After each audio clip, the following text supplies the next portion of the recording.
What's going on? What's going on, my people? Hey, what's up? What's up?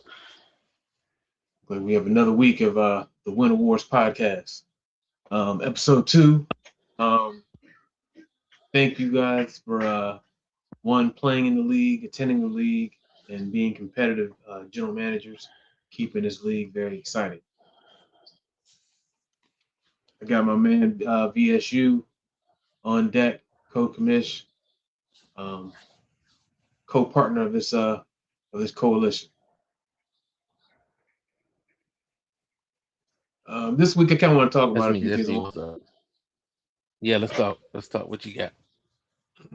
So, so this week, I want to go over like reinforcing some of the purpose of Winter Wars, right? We're a competitive league.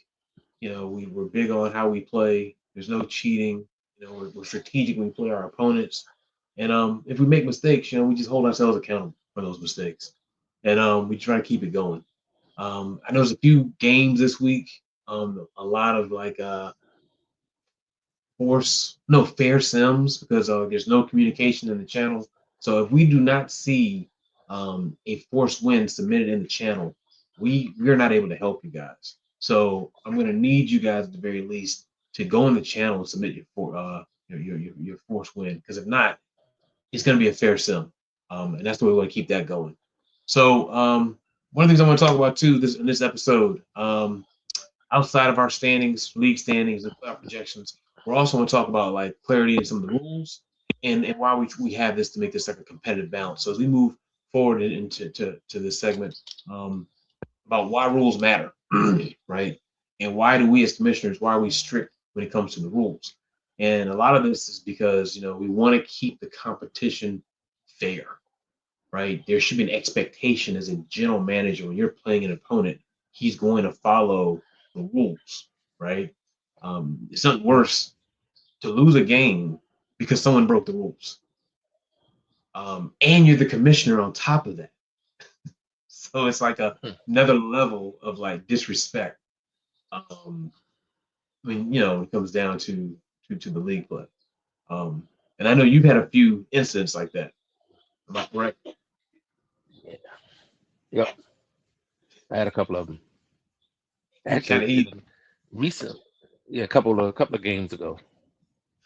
Yes, yeah. You were kind of heated, and you have a right to feel that way, right? Because we have rules that we're trying to follow, and you're in this league, want to be competitive, but you're just going to break the rules. We can't have that. So the rules are not a suggestion; they're part of the league's identity, right? So when you think of Winter Wars, you're thinking of a competitive league play with general managers following the rules, and these are the rules. We change the rules in the off season, right? We send the message out, hey, let us know if you have any suggestions. Commissioners sit around, we talk, Yep. we strategize, we play devil's advocate, right? The pros and cons, and then we move forward with those changes. So follow the rules. I think that keeps everybody competitive, keeps everybody honest, and is fair, right? And that's one thing we want to stick with. But I think right now the one rule I want to talk about in this episode is the hurry up rule. You know what is it and why it exists, right? And I don't think people understand the hurry up rule, which is you can run a hurry up basically whenever you want, but you go two consecutive plays, then you have to pause and move forward with a legit play, right? But in that hurry Yep. up, you also you must change formation. Not it's suggested you change formation. No, we say in the rules you must change the formation. And so, you know, for me, it's one of those things you use in the end of the first half, and depending on where you are in the second half, if you're behind, well, you need to make it be strategic, right? But it should never be something where you use to exploit a glitch or exploit a play, right? And then you want to be competitive in the no on the no huddle where you're running it 3 4 times in a row and it's the same formation. Um, I mean, you have any, and I know I'm sure you probably have examples of times when you've played where you've seen somebody run a no huddle without changing formation, correct? Yeah, it's like, and I understand. Like sometimes it's like in the heat of the game, so you run your play, you realize you can exploit something. So you go to the hurry up, but then you change your play, you change to a different play, Mhm. but the formation, meaning the receivers in the same spot, the running backs in the same spot, the tight ends in the same spot, everybody's in the same spot from the play you just ran, versus you completely changing to a whole nother formation where maybe the running backs on the opposite side, maybe the receiver's 3 wide instead of 2 wide or whatnot. And a lot of times some people I've noticed they kind of get confused with it. Or like I heard in week 1, there was a hurry up and didn't change it and said, well, what did you think I was going to do? Call timeout versus you running the same formation again. And I'm like, yeah, you would have called a timeout. But he said, nah, what did you think? I wasn't gonna call a timeout. And I'm like, okay, so you just broke the rule and you're okay with it, regardless of what's being said. Yeah. So what is your thoughts about ask you a question like with the hurry up? Like, what do you think the difference is between like situational urgency versus like tempo abuse, right? When it comes to the new huddle, All to right, the new so hurry up rule. so to me, the no huddle, if I run a play and then I notice I can take advantage of that one play and I come back audible to something else and run the play. All right. Once in a while I'm doing it. I'm not doing that every down. I'm not doing that every single drive, multiple times in the drive. Situationally speaking, if it's the last 2 minutes of the half and I hit it once, audible out, change to something else, hit it again. All right, then I come back and I run a regular play. I can do tempo with it, so it can be fast. So I can run, bam. Then I hit the next hurry up, change formation, call the play, bam. Then I can come back in, pick another play real quick, and come back to the line, and you're not losing really hardly any time and running it like that. But that would be it. Or if you're down by 17 or more, or Mhm. 14 or more, or you're in the fourth quarter and you need to, yeah, of course, you're going to probably see it more than you would during the first quarter. But I mean, I wouldn't expect in the first quarter, in the second quarter, you out here running 3 hurry ups in the quarter. Mhm. To me, that's just, you're trying to take advantage of something, especially if it's some glitch plays that Yeah, are going to work against a certain formation. yeah, I agree. Because see, for me, the hurry up rule, I think what some people need to understand is that the hurry up rule should be like a tool and not a weapon. You know what I'm saying? Um, and I think sometimes people use it as a weapon. And like when you're abusing the hurry up, I mean, you kind of eliminate, strategy and balance, from the game. Because now I have to play in a certain way because you want to keep running no huddle, even though the rule says 2 consecutive times, right? And in all Yep. honesty, I mean, people need to be realistic. Like there's very few teams in the league that will run a no huddle the entire game. Now I understand being a tempo team, right? But when you're a tempo Yeah. team, you're changing formations, right? You're putting stresses in the defense where they now have to concentrate in multiple points of entry because you're attacking in different formations and you're doing it at a quick rapid pace, right? That's tempo, Right. but that doesn't mean hurry up running the same formation. So as we move forward, I think one of the things I've learned, in these conversations over these years of managing a league, right? Because this is one of the biggest pain points we had is like explain to people you have to change your formation, and what you'll have someone do, they'll flip the play. Nah, ninja, Yep. that's the same formation. You just flip the play, right? I don't think these dudes Hmm. understand what a formation is. Or what they'll do, they'll move the running back and they'll move him, and he becomes out of the slot. And I'm just like, same formation. You just put the T in T motion. That's a T motion. Same formation. Yep. You just put a motion behind who's moving, right? S motion, T motion, H motion. You know what I'm saying? Y motion. I mean, same formation, bro. So I don't think most people understand when you talk about formations. Um, what's the definition of a formation, right? And usually just be personnel plus alignment. You know what I mean? Right. You got to talk about those personnel groupings that are out there. And it's in Madden. You can look at the personnel groupings like 11 formation, 12 formation, 21 formation, 30 formation. You know what I mean? And I don't think people understand what that means, right? That nomenclature, right? Of a 12 formation, right? One tight end, two running backs, right? Um, and you kind of want to breaks down how many running backs or tight ends are basically, in the formation. So You see a lot of 20 personnel, right? We do that slot back scenarios, but people need to kind of understand that. And then you have offensive alignment shifts where you're going to be spread or you'll be condensed, right? So you see that Right. single back deuce where it's condensed formation, right? But then you spread it out.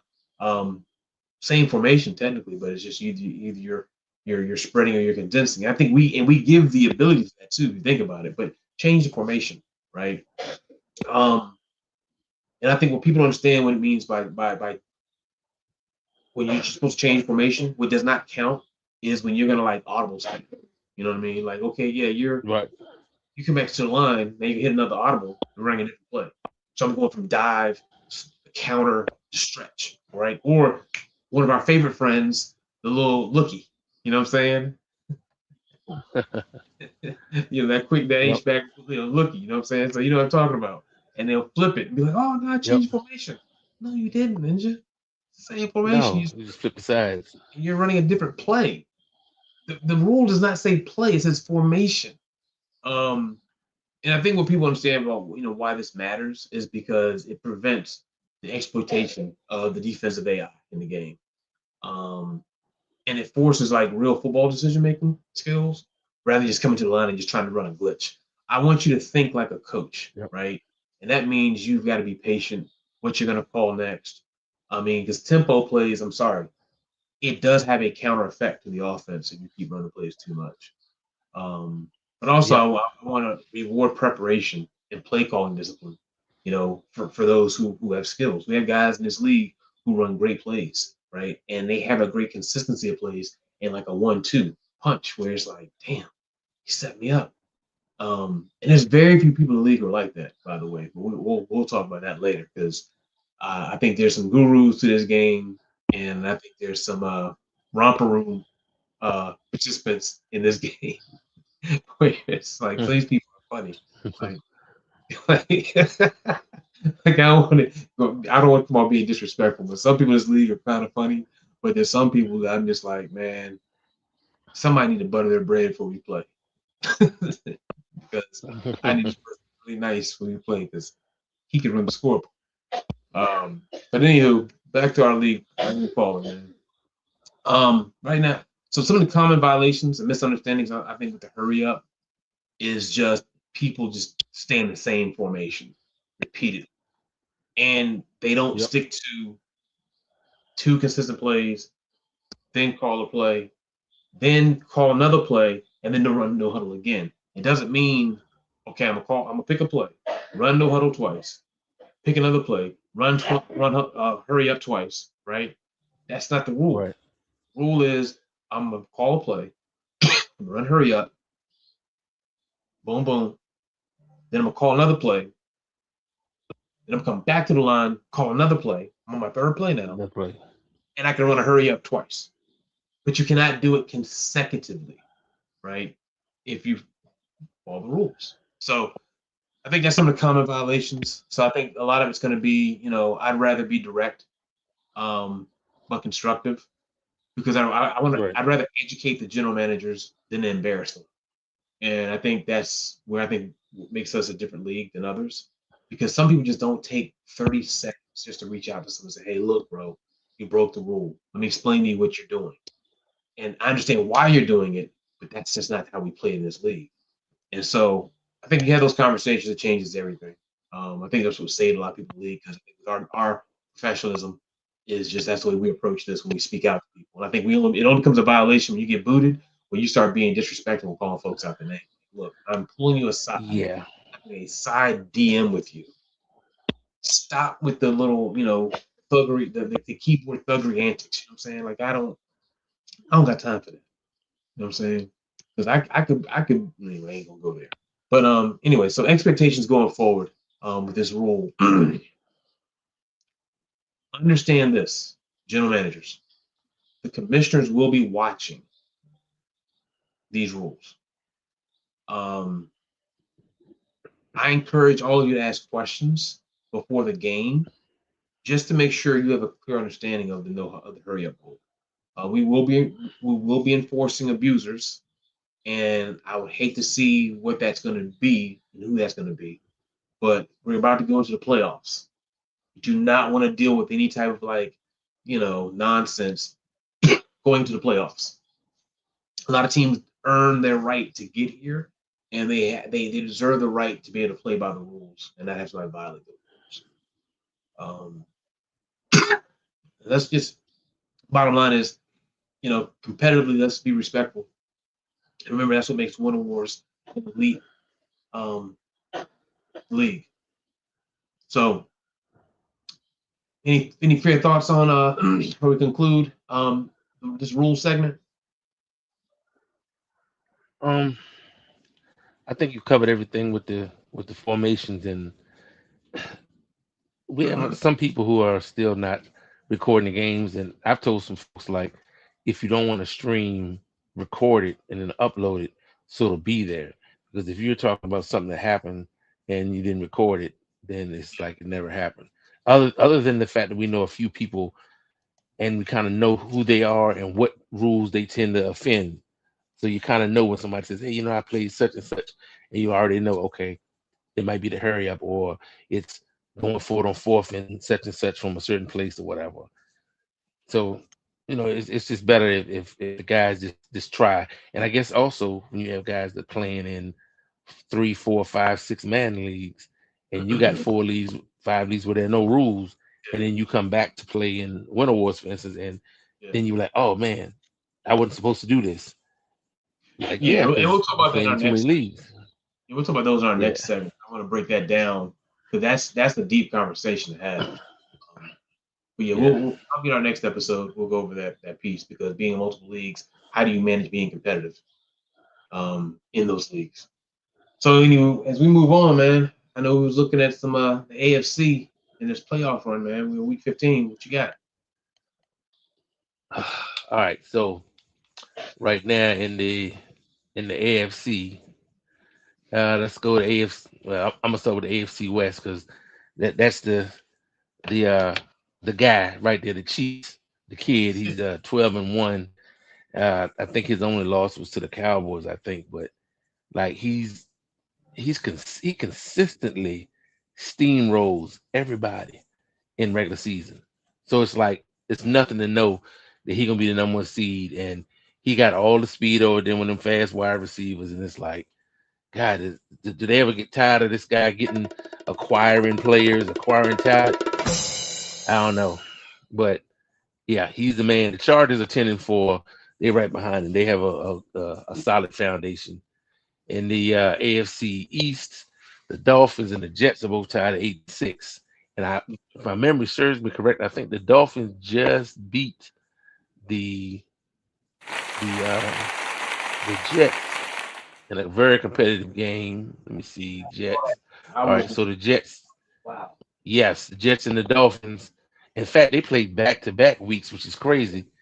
They played in week 13. It was 23-14. And then 2 weeks later, they play again, and it was 34-23, and the Dolphins won both of those. So that's big for them to come back and tie it up. 8-6, both of them are 8-6. So I think that's big. In the AFC South, it looks like the Texans are running away with that one. They're 11-3. I just finished a tough one with him that came down to the last play of the game where I kicked the field goal and just got out of there with that one. The Titans look like right now they're the number 7 seed. But of course, still 3 weeks to play, so it's a lot of football left out there. And in the AFC North right now, I'm sitting at 12-2. But again, I'm not too confident on whether I'll be able to finish off, 16-2. But I think if I can get another couple of wins, at least I can stay out of the number 3 seed, that 3-6 game. So hopefully I'll be able to win out on a couple more because I got a big one this week against one of your arch enemies and nemesis in the NFC East, and that's the Philadelphia Eagles. Right there, they're 6-7, but that record don't mean nothing with how many yards Saquon Barkley's putting up. Good God, I mean, every game is like, and you can attest to that when you talk about your division. How in the world Saquon Barkley just I mean, like they just got superpowers blocking that he Yeah. just runs away. Yeah. So I don't think I forgot anybody else. The Bengals are always dangerous. So Mhm. I don't take nothing away. Well, the Bengals, they changed and they did move, so now they're the Tigers, but them, and then at 4-9 is the Browns, and he's always dangerous, so we can get him to get back on. That'll be a competitive division there with those three. But yeah, it looks like it's gonna come down to the wire on who gets in those last couple of spots. Okay. That's a good wrap up, man. Hey, look like AFC's trying to be competitive this year, man. But we'll see where the Yeah, next yeah, yeah. see the next Super Bowl comes from. But a lot of good I'm things taking going the on Chiefs in the definitely. AFC. So who do you have coming out of the AFC and as a number one seed into the playoffs? The Chiefs, the Chiefs easily. I mean, they got a big one against the Jets in the last game of the season, so that could be a big one for him if he hasn't already, you know, secured home field all the way through. Because other than that, he has, let's see, well, he's got the Mutiny. Pretty sure he better get that. The Seahawks. Now the Mm-hmm. Seahawks can be a problem. They can be a problem. So that's that game, and probably the Jets are probably the big ones Okay. left for him. Other than that, I think he's got a clear, unless he just falls apart or to jump back up and snag that second spot.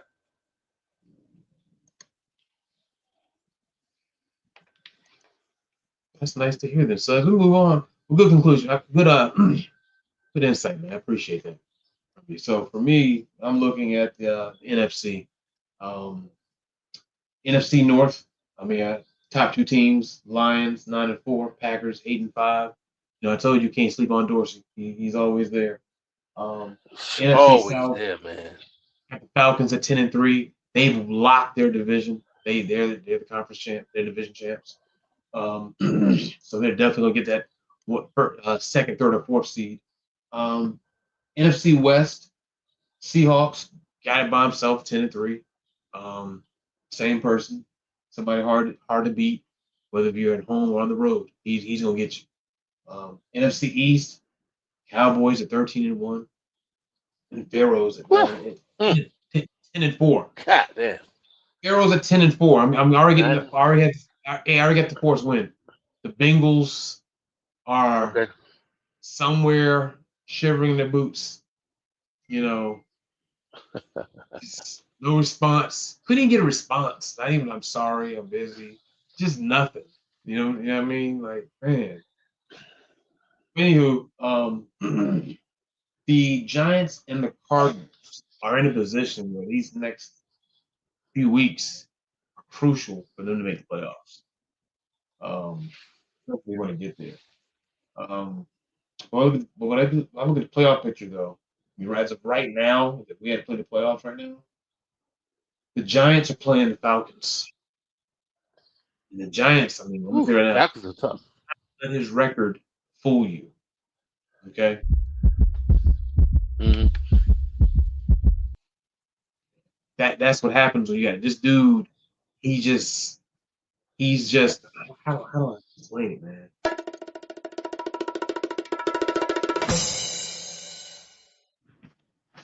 Dude got skills, man. He got skills. Then you got the Seahawks and the Packers. That's gonna be a huge playoff game. And they play right now. Because Yeah, I have a feeling that that'd be between the tough. Seahawks and the Packers, whoever wins that game is going to be in the NFC Championship. Ooh, And they're gonna be they're gonna be okay. representing the NFC. I'll go and say that much. And I'm not Oh, trying to be oh, disrespectful. oh, really? Yeah, I would man. say I the think you lose Cowboys. the You would Seahawks put the and the Cowboys Packers there? because they're gonna have to go through the Cowboys. But that's what I'm saying. No disrespect to the Cowboys because I gotta play him again. When we Yeah, you send him, got to I play gotta them again coming right up. play him next week. Right, That's a next week because for me, he's gonna win the division even if I was to win the game, right? But right. I just know it's gonna be a very competitive game. But the Seahawks Packers are gonna be NFC Championship going against the Cowboys. Lions versus Pharaohs. So that's a that's a I don't want to say that. That's one of those. That's a classic battle. Let me see. That's a classic battle. Yeah, that's a veteran. That's That's a two classic battle. veterans, That is two a wily hey, veterans, right? that is a hold up. This is a hold on. This goes back to the inaugural year Mastermind came into Winter Wars.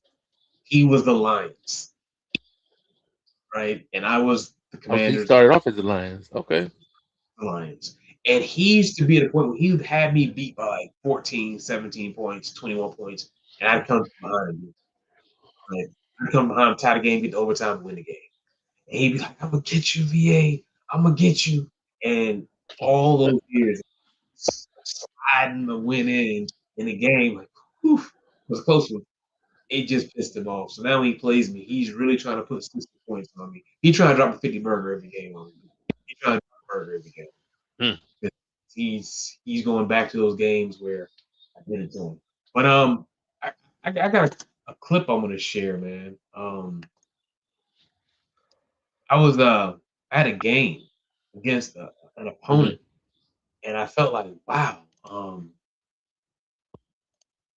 it was a tough game.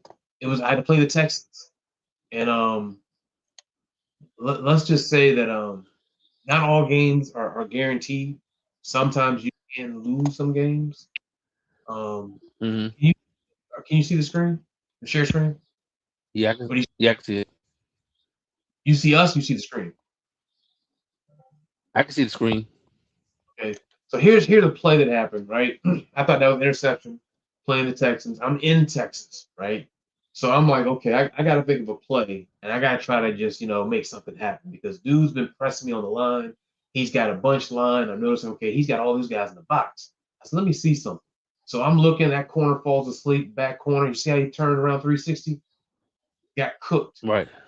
Got cooked. Bad coverage, man. Bad coverage. T Mac, touchdown. See what I'm saying? Now let's go back to this because I want people to kind of understand like the rhyme and reason as to why that man cooked him, right? One, as a corner, Pull it you back should focus because on. pull it back because right now all I'm seeing is just the screen. I don't see the actual game footage. Really? Huh. Yeah, it's not showing the game footage right now. Hold on, let me try this out real quick. Um, Okay. what do you see now? Blank screen, but it looks like it's that it's going that direction. I see the live. Hold up. Here we go. Okay, now I see it. Go ahead. Here we go. So you see this corner right here, right? To Yeah. the right hand side. So Hmm. he's over there, literally just like bad coverage, right? He's chilling. So as soon as my man goes in motion, see this right here? Hmm. He walked away, looked towards the line. Here's T Mac outside the corner. You know what I mean? So this was like my first. This was like my read. No, my read was my tight end, but I saw this. And I said, wait a minute, he didn't even break Right. on him. So I said, let me just look at him a little bit longer. A little bit longer, I realized I got separation, right? I got separate. He's still in a pedal, and he is like what 20 yards Whoa. deep. He's like 15 Yep. from he's 15 from the line. Like, dude, you're out of you have no leverage right now. So as long as I just stem this to the sideline, that's a nice loft. I'm gonna get it. But I'm still watching my tight end, and then look at here, my running back starting to come underneath on this seam right. Right. I'm seeing that develop. So I'm keying 3 reads right here. Boom, boom, boom. And don't think I don't see the man my flat, my backside left. At this point, I realized, you know what? This dude he turned a complete 360. You know what I mean? He Right. turned completely all the way around. And when that happened, I knew I had separation on him. The T Mac is a nice speed. So all I do is just lead him with the pass. The safety, right? The safety got frozen because he had to watch my man the seam. And he Right. had to watch my inside route. And look who he used. So he used it right here. He grabbed the wrong user. So at this point, I knew he's not using the corner.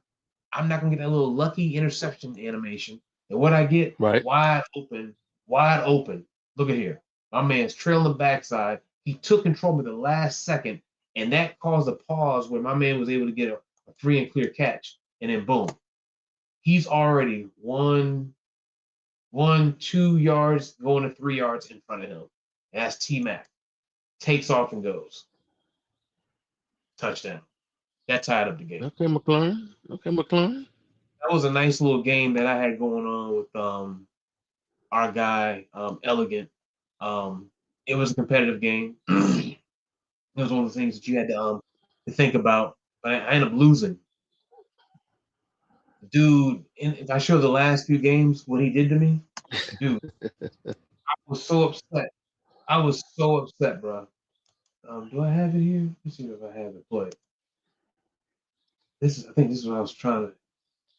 Yeah. He had like, let me show this. Let me show this, and then I'm gonna be done. Because I was really upset about this play, man.